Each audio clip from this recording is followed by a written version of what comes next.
Gaya ng tsinelas na inanod, ang pondo ng proyekto sa flood control ng bansa ay naanod din papunta sa mga bulsa ng kapulungan. Hindi ito baha, ito'y ninakaw. Ito ang parte Hindi ko, ito sir. baha, Boss, alam mo na to, ito'y luha ng bayan habang sila'y na paulit-ulit nagbibilang ng kanilang nilulunod kayamanan, ang ang mga taumbayan ay nakaupo sa patulos na kapangyarihan. lumulubog sa hirap. Ito, Bilyon ng pondo, boss, alam mo na to, pero lubog pa rin ang kalsada, sila'y nagbibilang lubog ang paaralan, lubog ang bahay ng mahihirap. sa hirap. Pero ang bulsa nila, tuyong-tuyo, punong-puno, sabi nila flood control. Pero ang control, nasa iilang kamay, mga proyektong parang multo. May budget, pero walang proteksyon.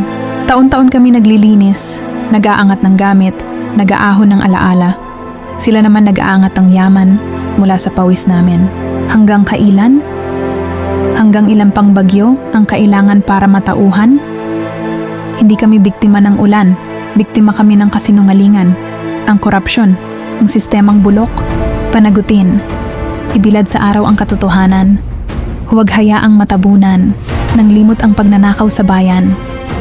Dahil ang baha humuhupa, pero ang galit ng mamamayan, kapag nagising, yan ang tunay na dilubyo.